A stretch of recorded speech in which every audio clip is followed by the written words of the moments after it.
Tuloy po kayo sa tahanan ni San Lucias. Ito ang ating ikaapat na session at panghuli sa temang ang paghubog ng ating pagkatao. Sa mga naunang bahagi, binanggit ko na ang pagkatao ay binubuo ng ating loob. At sa loob nito ay ang ating isip at damdamin. Sa ating loob ay nabubuo ang ating pananaw sa ating sarili. Ang panlabas na anyo ay inaayos ng ating pananaw kung ano ang gusto para sa sarili, kung ano ang katanggap-tanggap sa paningin mo, mga inaakalang maganda sa paningin ng iba. Dito nabubuo ang maskara o persona, an imaginary image of how you want others to see you. Protective mechanism din ito para protektahan ang nasa loob, ang mga sikreto mo na pwedeng makakasira o di kaya ay kahiya-hiya. Sa likod ng maskarang ito ay ang totoong ikaw, ang ubod ng kalooban, may isip at damdamin. Ngunit kung minsan, mayroong nasa isip at damdamin na kadalasan ay limot na, pero bahagi pa rin ng iyong pagkatao, bahagi ng iyong kamalayan. Ito ay tinatawag na personal unconscious according to Carl Jung. Ito yung mga natatagong emosyon na kapag na-trigger ay lalabas sa iyong kilos at pananalita.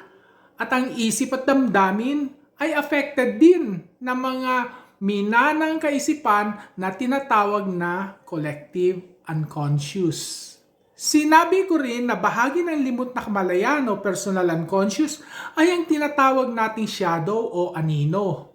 Mga bagay na kinaayawan o kinaiinisan natin, wala sa wari natin, di ka aware. Ito ang anino. Pero basta na lamang ba nalikha ang aninong ito? Nabanggit ko last time na gumagawa tayo ng defense mechanism para protektahan ang ating maskara, ang ating loob, isip at damdamin, protektahan ang buong pagkatao. At nabubuo ang shadow sa defense mechanism na ito. Kaya nga kung naging masama ang karanasan, pilit nating nilalagay ito sa limot. At yung mga nailagay sa limot mula bata pa, ito ay ang mga anino. Kaya nabubuo ang mga kinaayawan, pero ito pala ang mga tinatagong ninanasa ng loob. Mga pagnanasang kinakaila pero nire-repress, pinipigil. At kung mananatiling bingi tayo sa nais ng aninong ito, magpipiglas at kakawala ito na di mo namamalayan. Kadalasan, nauuwi ito sa pag-udlot ng kaganapan ng pagkatao o di kaya ay pagkasira ng pagkatao. Sa nakaraang session, binanggit ko rin ang sinabi ni Jesus noon mula sa Ebanghelyo, maging ganap ka gaya ng Ama sa langit. Ang pagiging ganap ay pagiging buo, hindi perfect sa English, kundi whole sa English. Kung sira ka, paano ka mabubuo? Kailangan maghilom muna. At paano ba maghilom? Carl Jung suggests befriending the shadow. At paano yun? Nangangailangan ito ng pagiging bukas ang isip na kilalanin ang kadiliman ng anino. Nangangahulugan ito ng maraming panahong ilalagi sa pagsisiyasat sa sarili. At madalas ay kakailanganing mag-isa o magnilay.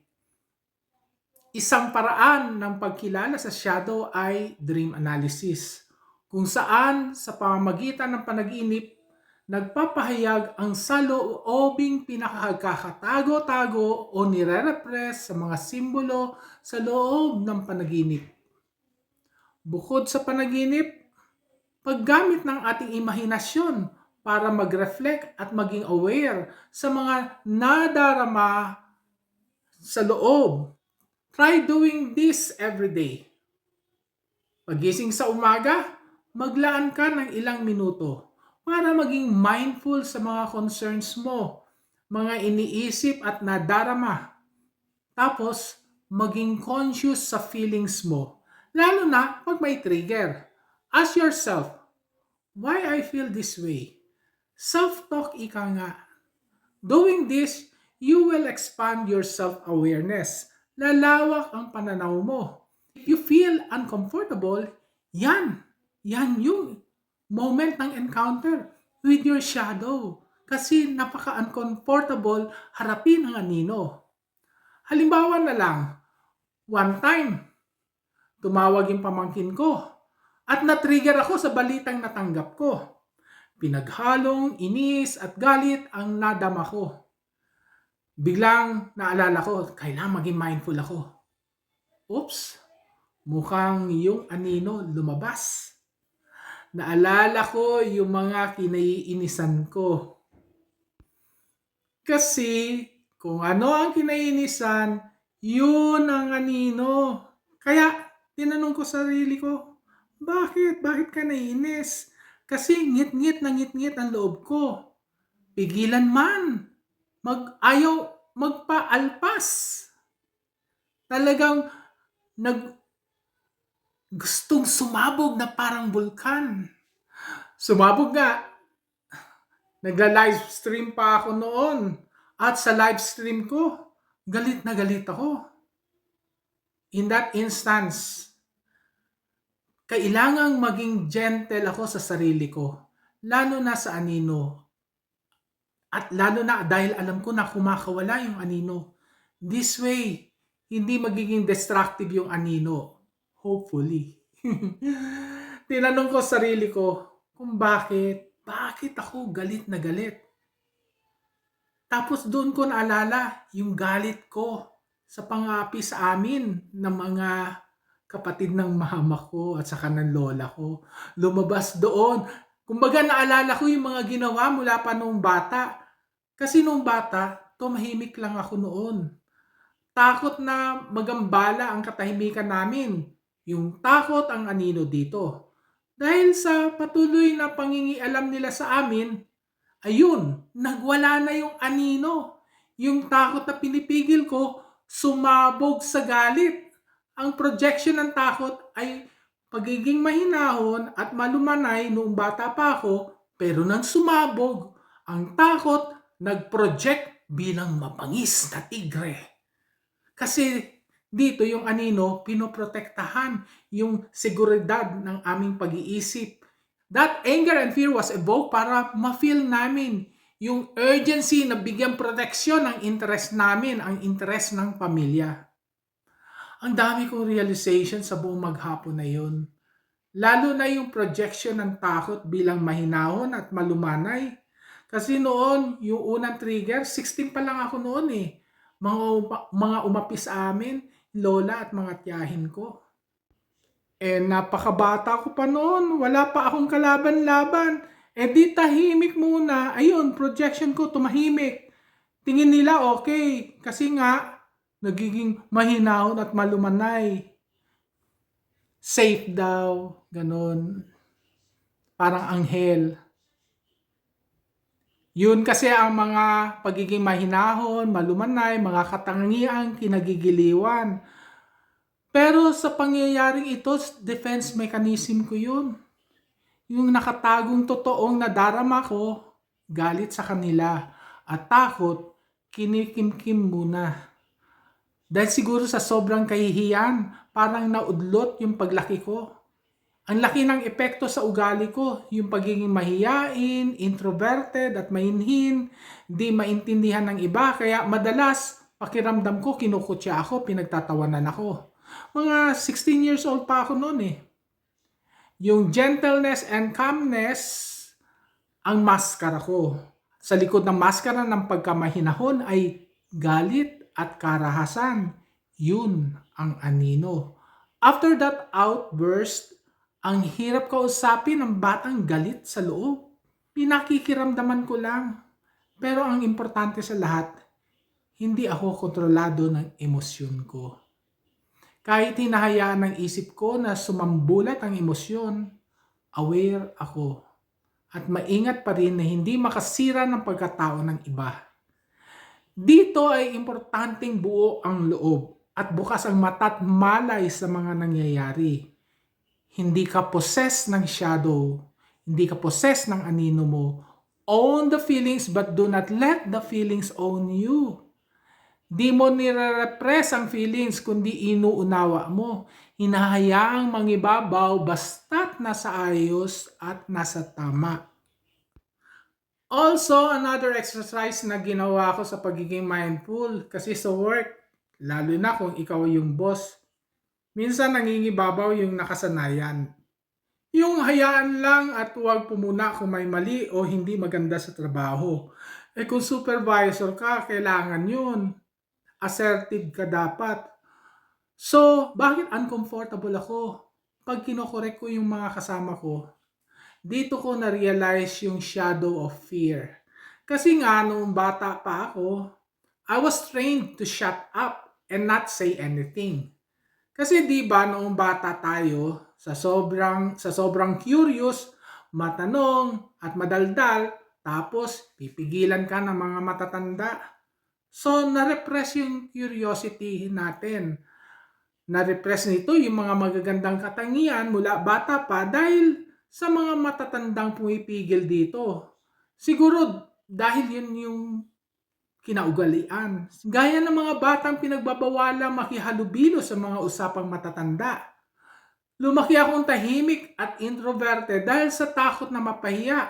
Dahil minsan ang ipahiya, pinagbawalan as sinabihang masama o hindi maganda ang mga kinikilos. Hanggang sa pagtanda, dala-dala ito. Nasira ang creativity at assertiveness ng tao. Yan ang anino. Sa pagbuo ng pagkatao, we don't get rid of the shadow, kundi dapat tanggapin, unawain, gamitin ito bilang ating lakas. Kasi pag inignore mo yung shadow, it can lead to our destruction. Kaya hindi dapat baliwalain ang ating anino. Kung hindi, kakawala ito at baka mas maging magdulot ng kapahamakan, di lamang sa sarili mo, kundi sa ibang tao. Para kasing may gera sa loob. Naglalaban kung ano ang gusto at kung ano yung ayaw mo sa sarili mo. Delikado yun. Kailangan talagang yakapin mo pati yung mga angking kahinaan mo. Ikaw yan eh. Di pwedeng isapwera yan, kundi magwawala yan. Kailangan pansinin yan at huwag husgahan. Befriend it to become whole. Kaya okay lang yung uncomfortable ako na maging bossy. Extra effort na lang sa pagiging assertive. Kaya sa subordinate, maingat ako sa pananalita. Respectful, encouraging, and assertive. Nabanggit ko din last time na ang mga panaginip ay paraan ng anino para ipahayag ang saloobin nito. Pero kailangan nating matutunang maunawaan ang mga kahulugan at simbolo sa panaginip. Nagbigay ako ng mga halimbawa, mga kwentong panaginip at kung paano i-interpret o i-analyze ito. So meron ako additional kwento tungkol sa panaginip kasi nanaginip ako nung isang gabi. At yung panaginip ay talaga pong nakakatakot. Doon sa panaginip kasi, ang sabi ay gabi-gabi ay may nawawalang kasambahay sa loob ng tahanan. Baka daw multo o aswang. Hanggang sa 4 na lang kaming natira. Pero talaga ako sa loob ko, takot na takot ako. Ginawa namin, kumuha kami ng lubid at yung lubid kulay pula at tinali namin sa aming mga kamay. Nakatulog kaming 4 at hating gabi na nang magising. At pagkagising namin, nakita namin kalas na ang lubid. Takot na takot kami. Pagkatapos, nakita namin ang bintana unti-unting bumubukas. Kaya dali-dali itinali namin ang aming mga kamay. Nakita namin sa bintana lumitaw 2 aswang, isang lalaki at isang babae. Nakakatakot talaga. Kaya sabi ko, naku, gusto ko na magising kasi takot na takot ako. Ngayon, ang ginawa namin, dali-dali nga namin tinali yung aming mga kamay. At pagkatapos, tinulak namin yung mga aswang at sinara ang bintana. Ligtas kami. Doon, nagising na ako. In the entire dream, mula sa umpisa ng panaginip, at saka yung habang isa-isang nawawala yung mga kasama namin, ang naramdaman ko, takot. Takot yung namamayani sa loob. Kaya ang nakita ko mga simbolo dito, yung pagkawala ng mga tao sa loob, nagpapaalala ng panganib sa kasulukuyang nagbabadya na sumisira sa pamilya namin. Tapos, yung mga aswang. Ano ba yung simbolo ng aswang? Ang aswang, ang simbolo nito ay yung takot. Takot sa loob ng tahanan. Yung takot at pangamba na sumisira sa tahanan. Kasi we feel so insecure na parang yung mga pamangkin ko gusto kasing paalisin. Tapos yung lubid, simbolo ng pagkakaisa. Ang sama-samang pagprotekta sa isa't isa ang paraan para mapanatili ang katatagan at katahimikan sa loob ng tahanan. Kaya pinapakita sa panaginip ang nagaganap sa loob ng pamilya. At sa tingin ko, yung mga hakbang na ginagawa namin, sapat na. Yun ay yung suporta sa isa't isa. Naroon ang takot at pangamba at dapat na panatiliin yung pagkakaisa. Matapos kong makita ang kahulugan ng panaginip, naging payapa ako at handang suportahan at tulungan ang aking mga pamangkin at kapatid sa mga pangangailangan nila. Kapag alam na natin gamitin ng tamang anino, magkakaroon ng katahimikan ng loob.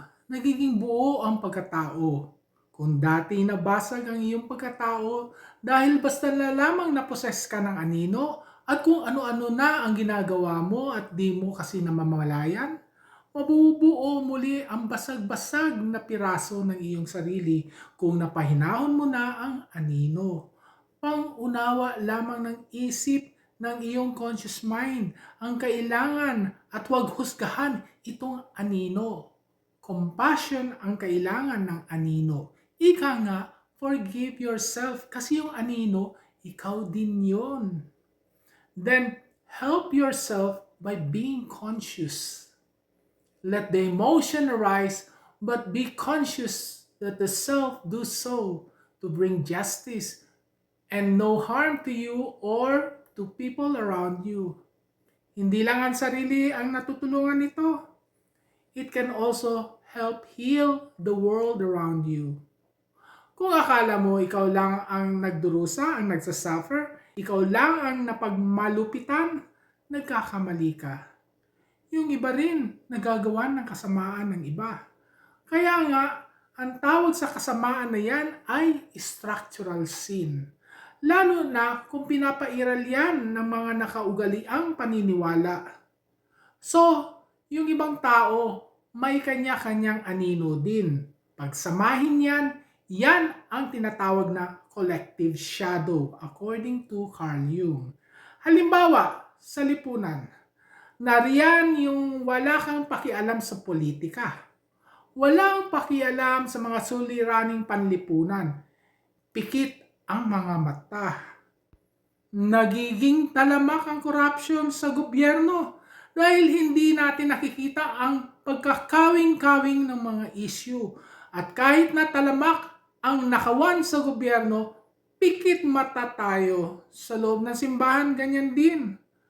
Karanasan ko noon, yung leader namin pa sa community ang nagsabi sa akin na regaluhan ng mayor para mapadali ang proseso ng permiso namin sa rally. Akala ko ba maka-Diyos, pero hindi nakita ang kasamaan sa pangsusulsol? O di ba, yung mga proyekto sa gobyerno, yung iba dyan, may kickback pa ng mga politiko, dayaan ang manuhol. Yan yung anino ng kasakiman na umiiral at lalong nagpapahirap sa mga dukha na salat sa lahat. Kaya tuloy, pati ang mga dukha sa mga dukha, Ganun na rin sila, nasakop na ng anino ng kasakiman. Mula itaas hanggang ibaba, anino ng survival ang umiiral. Di nga ba may kasabihan na ang kasakiman ay parang mga talangkang naghihilahan pababa. Kapag nakarating na yung isa sa itaas, sisiraan, hihilahin pababa. May angat lamang ang sarili. Kapag walang kamalayan, sa sirang nagagawa ng sistemang ito sa buong lipunan, yan ang structural sin. Yan ang buong lipunan ay possessed ng collective shadow of greed. Kaya, ang pagbabago magsisimula dapat sa sarili. To heal a world marked with a dark collective shadow, we must understand our personal shadow first. Ito ang first step. Then it grows to addressing social problems. Kapag hinarap mo na ang mga insecurities mo, ang takot na hindi makasurvive, harapin mo rin kung paano ang iba ay nararanasan din yan. Na yang nararanasan mong paghihirap ay kagagawan din ng masamang sistema sa lipunang ginagalawan mo. Pag malawak na ang self-awareness mo, lalo na sa iyong anino, you become more aware of how this connect to larger issues like economic security and social justice. You become more compassionate. Your empathy for others grow. Gaya noong nabully ako sa trabaho. Nabully ako ng boss ko sa trabaho. Nang makita ko ang epekto sa akin, ang sobrang sakit sa loob, doon ko naunawan, nakita rin ang pag-iirap ng iba na nakakaranas ng pinagdadaanan ko din. When I had no courage to fight for myself, I kept myself silent, even at the mistreatment of others. Parang walang pag-asa. But when I fought back, the hero in me fight back and defend others too. Confronting collective shadow is a challenge faced with bravery. Pero kung di ko simulan, kailan pa? Simulan sa sarili at pagkatapos ay liliwanag ang paligid at makikita ko ang daan. Kaya, buong tapang dapat humakbang. Move forward. Befriend your own shadow. Not to repress it, but understand and be compassionate. Then plan how to repair the damages in yourself o paano mo magagamit ang shadow para sa kabutihan. As you move forward, look at other people and their shadow. Ano ang magagawa mo? Plan. Start small. Make alliances to create a better world and to have peace with their collective shadow. Paano? Well, for the meantime, mahalaga muna ang pananatili, ang katahimikan, ang solitude. It takes time. Mahalaga ang mga ritual at panalangin upang lubusang buuin ang sarili at lipunan. Sa pananatili at panalangin ay nababanag ang liwanag, nababanag ang hiwaga, mauunawaan ang hiwaga, mararanasan ang haplos ng hiwaga. Ito ang hiwaga ng kabanal-banalan ng ating pagkatao kung nasaan ang Diyos. At pag sama-sama tayong mulat sa pananatili sa kalooban ng Diyos, tayo ay nagiging kanyang sambayanan. Kaya mahalagang bigyan ng panahon ang panalangin, ang pagninilay. Dito, isa sa alaala ang mga nasa isip, damdamin at nasa loob, nasa kamalayan, at hayaan ang diwa ng buhay ay sumakop sa ating kamalayan. Kaya panandalian tayong tumahimik. Ihanda ang sarili sa panalangin sa pagtatapos ng rekoleksyon na ito. As the self cringe through the night, darkness covers the soul. Inner desires burn until it soar burned into ashes. Yet those tiny embers lying within ignited the spirit and burst bright, then awakens the heart, stirring the soul to life anew. May the Spirit stays and abide, brings us together anew. Come, Spirit of wonder, of youthful innocence and joy, console our restless mind and heart, in fear to find peace and bliss. Transform us altogether, race of courage, our helper, warrior, and sage. Then awakens the heart, steering the soul to life anew. May the Spirit stays and abide, brings us together anew, and make us whole